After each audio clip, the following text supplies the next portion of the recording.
Good day everyone and welcome to Super Pinoy and we are on Apna TV. My name is Romy, Kuya Romy, and my segment is called Tuesdays with Kuya Romy. In this segment, what I'd be doing is I'd be introducing to you some interesting people, some interesting organizations, and share with you what they are doing in our communities. So, we do this every Tuesday and we'd like to invite you to join us every Tuesday. Again, Super Pinoy, Tuesdays with Kuya Romy on Apna TV.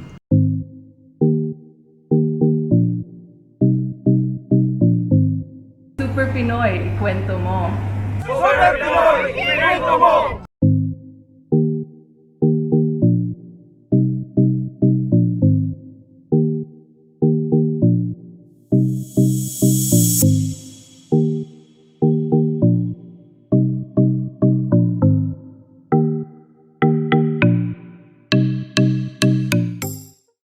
Good day everyone and welcome to Super Pinoy and we are on Apna TV. My name is Romy, Kuya Romy, and my segment is called Tuesdays with Kuya Romy. In this segment, what I'd be doing is I'd be introducing to you some interesting people, some interesting organizations, and share with you what they are doing in our communities. So, we do this every Tuesday and we'd like to invite you to join us every Tuesday. Again, Super Pinoy, Tuesdays with Kuya Romy on Apna TV.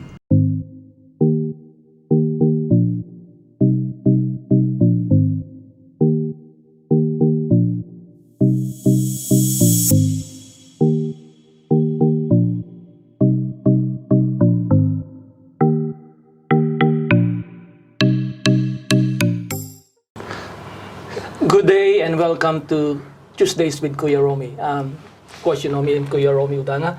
And we're very fortunate today because we have with us the CEO of Foundation North, Mr. Peter Tainan. Peter, welcome to the show. Thank you. And thank you so much for taking the time to be here with us in the studio. Pleasure. What we're going to do is we're going to ask Peter first to introduce himself so that you'd get to know him. And then after that, he can talk about what the Foundation North does in particular. And later on, we can talk about specific topics about, say, the diversity program of Foundation North, what it does in the community. Yeah. Okay, Peter, can you tell us about yourself first? Thank you, and thank you for hosting me. It's a privilege to be in here, the first time in the studio. And I understand this is your first time interviewing, so I hope we both go well. A little bit about me, I call Peter Tainan Tuku Enua. I am Peter Tainan, I'm CEO at Foundation North, and prior to that I had a number of years as CEO at Southern Cross Healthcare, and then did a stint actually in Kaipara, at Kaipara District Council. But I live here in Auckland, I have two children who are both now adult, and started working at Foundation North a little over a year ago.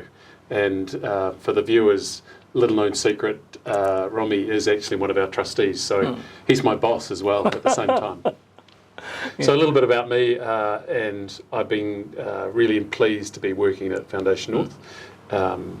It's one of those organisations where I think you can never do enough for community, but if there is one organisation that's doing more and more, it is Foundation North. So keen to talk a little about what we're going to be doing. Yeah. So.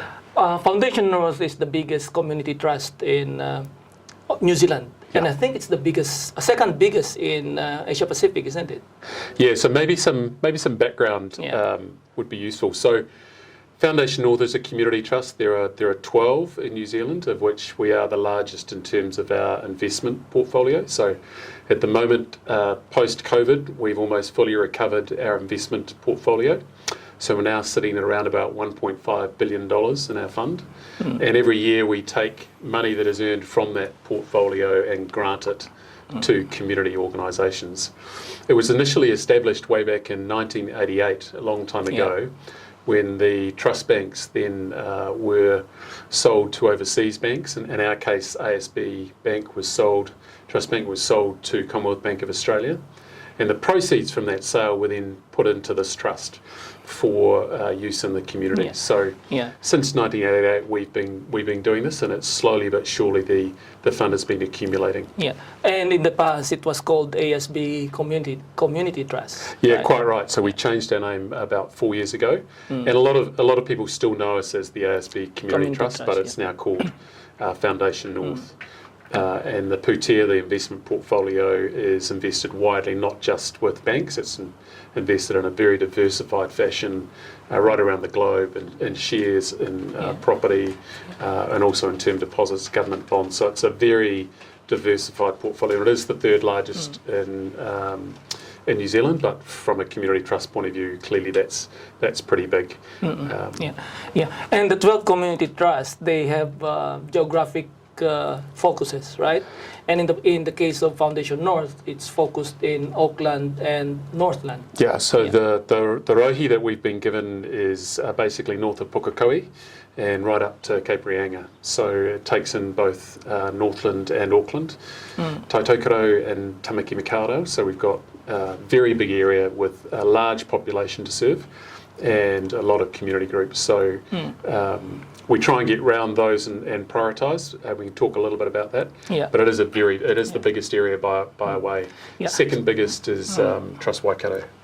So if you have a group, an organization, a community that is working within Auckland and Northland, the information that Peter will be able to share with you will be very, very important to you and your group. Okay. Yep. So we've really tried to focus over the years on how do we make an impact. So there are a number of ways that we can do that, but our strategy is now, and I use the word strategy lightly because it's really what we focus on. So what we are focused on is these four areas. So one is increased equity with a really big focus on Māori and Pacific organisations, and particularly youth. So we have a range of initiatives going there. One that I did want to talk about was our participatory grant making one in South Auckland. So we've actually got a range of future Pacific leaders together, and in an innovative way we've tried to do things differently. We've said to them, rather than us grant, we want you to grant. So this group of youth have actually come together.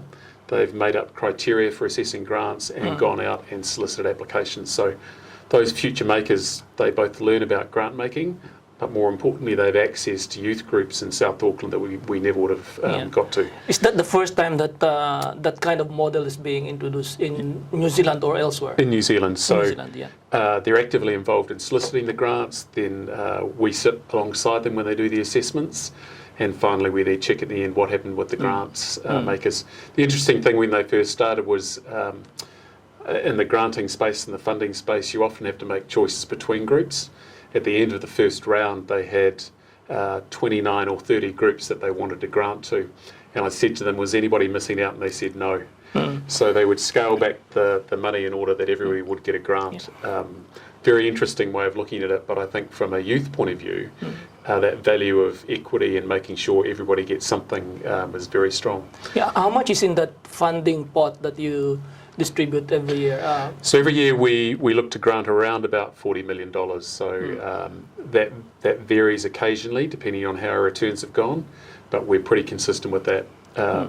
So if you look over the years, it's into the billions of dollars that we've managed to grant around Auckland. So that first one, that first focus area around increased equity in Māori and Pacific is really key.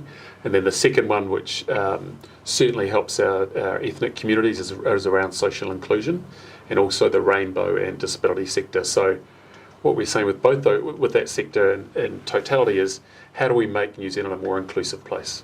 So we're looking for groups who want to do things like Belongi Aotearoa, who is trying to do a lot of work in terms of inclusiveness within New Zealand. How do we make sure that migrants coming to New Zealand are more accepted? They have the tools, they have the supports they need. And the government does a lot of work in this area, so we're really trying to fill some of those gaps. The most recent initiative we've done there is actually microfinancing for new migrants. So we're trying to get a pilot away for new entrepreneurs coming into the country who maybe can't get financed in traditional ways, and they end up quite often in loan shark offices or in very expensive forms of debt. or the banks won't touch them because they're too new. And so our microfinance project is trying to reach out to those groups and say, this could be a source of finance to get your business started or accelerated. So that's something new that we're doing in that sector. Yeah, and has that come into play yet, or? So the pilot should start very shortly, so we will be coming out to community groups, particularly through advisory services and others that we've partnered with, to see if we can't get some more people to actually come forward there. So it's new and it's innovative and it's just starting. So we're hopeful that it'll go well. Is there any other space that the foundation is active in, like regeneration? Yeah, quite right. So the two that I haven't mentioned is that we have the third focus area is regenerative environment. Probably the biggest single play we have there is in what we call GIFT, which is the Innovation Fund for the Hauraki Gulf.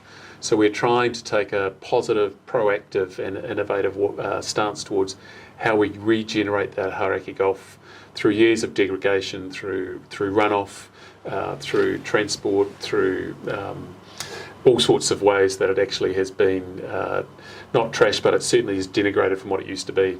So we've tried with a range of organisations to actually look at ways that we can regenerate. We can maybe plant along boundaries of rivers and streams and improve waterways right through to shellfish beds. So we have got a pilot going of trying to actually get mussel beds to grow again in the Hauraki Gulf, where they haven't been for years. And one of the other things is a marine protection project that we've got underway to try and protect more areas within the Hauraki Gulf. So it's big. The Gulf area is very big, but we've applied almost $5 million now to that project, and we're really hopeful that the outcomes will be good. Okay. And then the last area is really just general community support, and that really has a participation focus, but also one where it's an inclusive. So sports groups, art groups, community groups, we'll also want to talk to those groups. Okay. Let's pause now for some reminders, and when we come back, Peter will be telling us more about what specifically Foundation North is doing in the migrant space. Super Pinoy, ikwento mo! Super Pinoy, ikwento mo!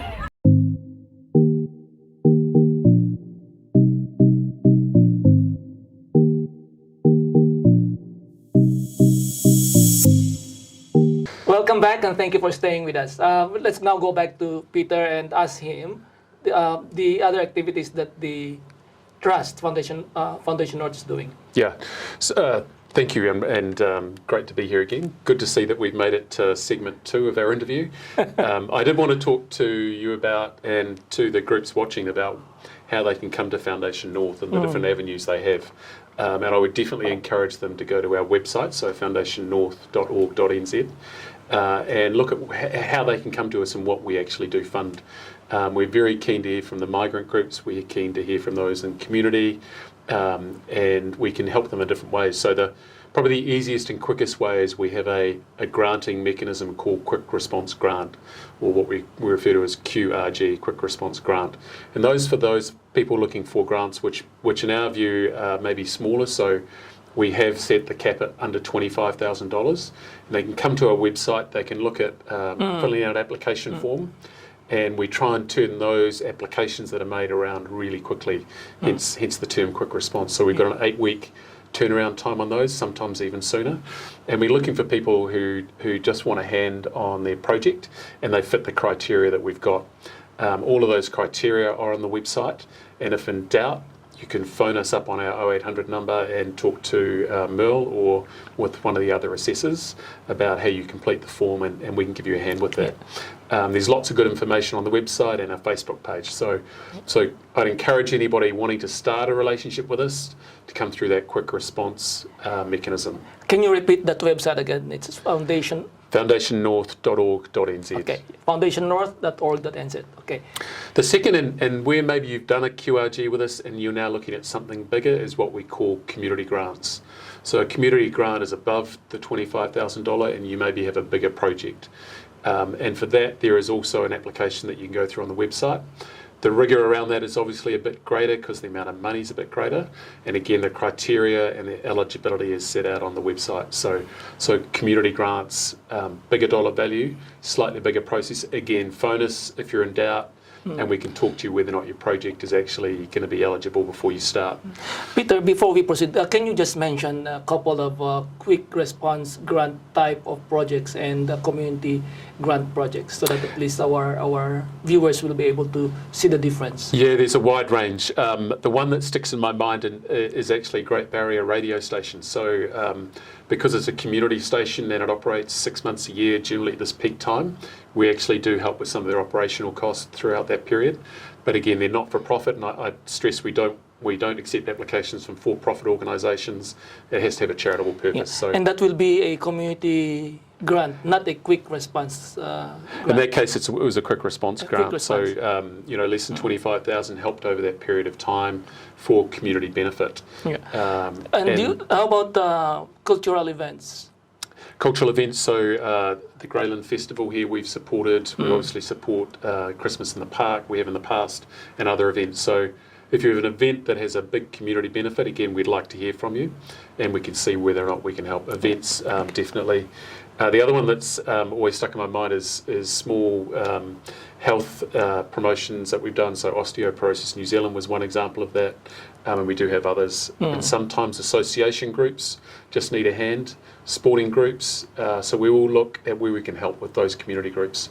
So it doesn't matter how big or how small, but as long as it's under that 25, we'll certainly consider your application. Yeah. So that's the quick response grant, and then there's the community grant. And is there anything else that sits on top of the community So grant? the other two areas I was going to mention was one is housing and building. So we do have a very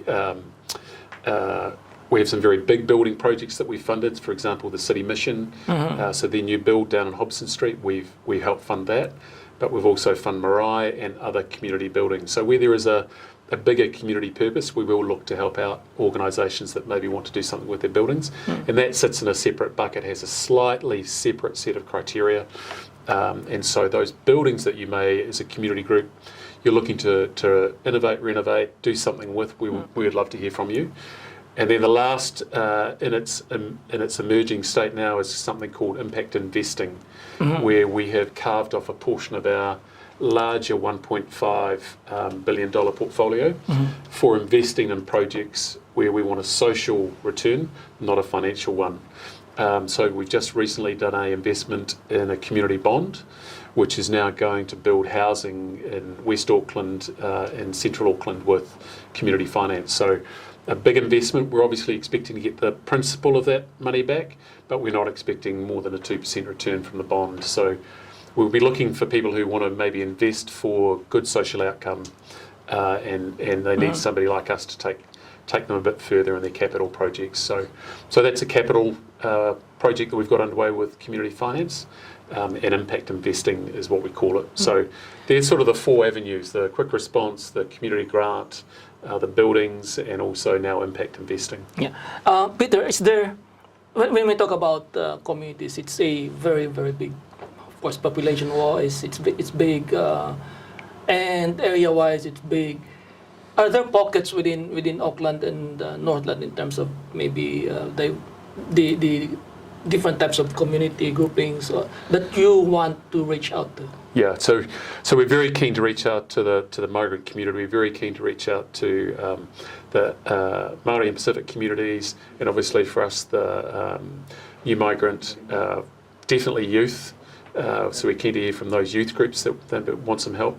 The Filipino groups are very important to us, and we do have a big focus on the Indian community. So we're keen to hear from all of those. I don't want to exclude anybody from that. So everybody is welcome, as long as they can fit those criteria.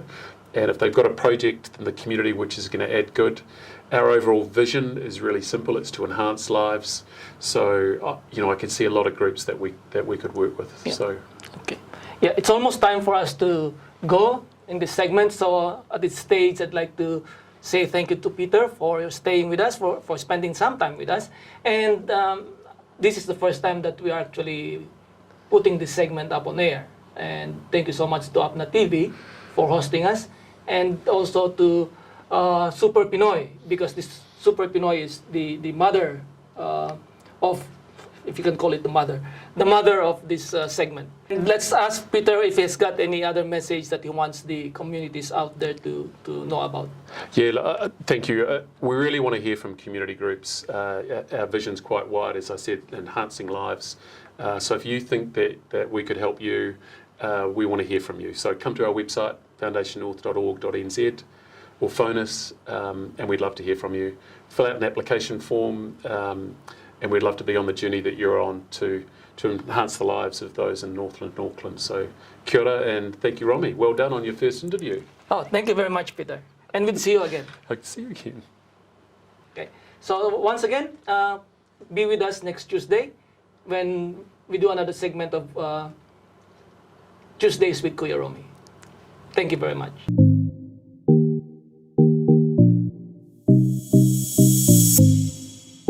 Super Pinoy, ikwento mo. Super Pinoy, ikwento mo. Oh, are you gonna ask me the questions or am I gonna say it already? I'll just say it. Okay. Okay. Harvard beats. Ah! Okay.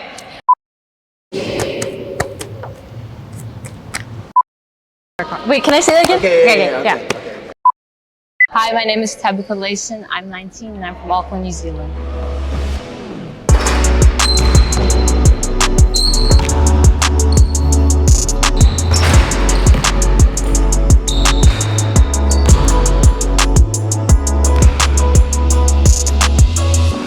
Super Pinoy, ikwento mo.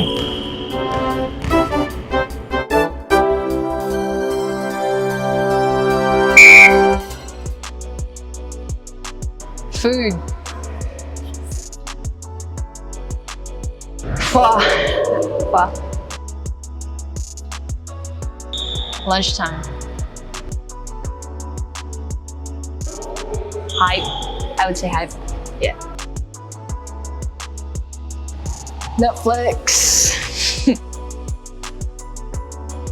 Palo Alto, baby, let's go. James Franco and Seth Rogen t-shirt. Volleyball. I study in the University of the Philippines in Diliman. I'm currently doing the Bachelor of Physical Education.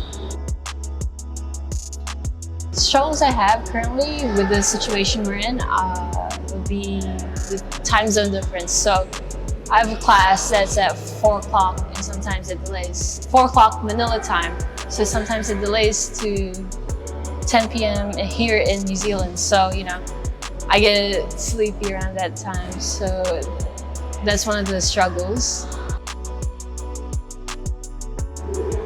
I chose basketball because I think it's probably one of the best sports out there. I've played tons of other sports, tennis, netball, ripper rugby in New Zealand, and I just think it's a great sport because everyone gets the opportunity to score, everyone gets to touch the ball, everyone gets to dribble. And it's just a great equal sport for female and males around the world. My main motivation would be my dad. There are times when I wanted to quit basketball, to be very honest. And yeah, he was just there to, you know, he was there to push me whenever I was down. Yeah, and my family, mainly. I started playing basketball when I was very young. When I played it, it was probably when I was like year 3, so that would be like 7 years old. And I played the mini leagues here called mini ball, and there's girls and boys in the same teams. It's just equal opportunity for every kid of any color, any age. My hobbies, I like reading books, playing chess. I don't know if this is a hobby, just hanging out with friends, going to the beach. One of my favorite players of all time would be Jason Kidd, because I just love his versatility on court, his vision, and just an overall great point guard. But for like this era, I'd say D'Angelo Russell and Tyler Hero. I think attitude is very important to winning.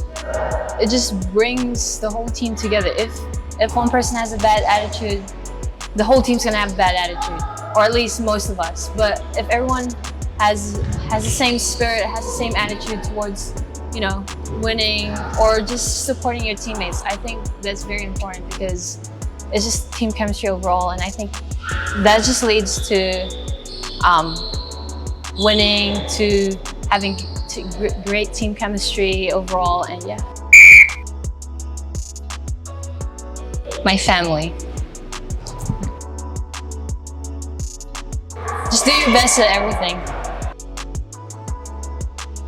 To lead my university into a championship, I would have worked harder to achieve more things in basketball. Amine, but to be specific, I'd listen to compensating. Harbor beats talent when talent fails to work hard. Just have fun. I know this sounds so cliche, but that's just one of the main things when you're playing basketball or anything really. Just have fun. Don't overthink it. Just end of the day, just put the ball into the hoop. Super Pinoy, ikwento mo. Super Pinoy, ikwento mo. Super Pinoy, ikwento mo. Hello, Super Pinoy, ikwento mo! Kamakailan ay ginunita ng mga Katolikong Pinoy sa Auckland ang sinulog. Bagamat dahil sa pandemya hindi nagkaroon ng malawakang pagtitipon, ay naisagawa pa rin ang misa sa St. Patrick's Cathedral. Pagkatapos ng misa ay nagkaroon ng maikling cultural presentation sa pamamagitan ng sayaw. Nagkaroon rin ng iba't ibang paggunita at selebrasyon ng sinulog sa Hamilton, Wellington at sa Christchurch. Kung meron po kayong mga events, mga charitable fundraising events, o kung ano man po mga gawain ng inyong organisasyon, ng inyong grupo, ng inyong samahan, ay mangyari pong email nyo po sa akin sa superpinoy.nz@gmail.com. At nang mabigyan naman natin ng konting espasyo dito po sa ating programang Super Pinoy sa app na TV36 sa pamamagitan po dito sa segment na tinatawag po natin Community Bulletin. At syempre, huwag po natin kalimutan ang goodnewspilipinas.com, ang ating media partner sa Pilipinas. Sila po ay nagbibigay ng mga magaganda at makabuluhang informasyon. At partner po tayo dito po sa Super Pinoy sa app na TV Channel 36. Mabuhay po kayo dyan sa goodnewspilipinas.com. Maraming salamat po hanggang sa mga sandaling ito ay nakatutok pa rin po kayo dito po sa ating Super Pinoy sa app na TV36. Ito pong unang pagtanghal ng ating programa at harinawa ay nasiyahan po kayo at nakakuha po ng konting impormasyon at inspirasyon dito po sa ating episode 1 ng Super Pinoy.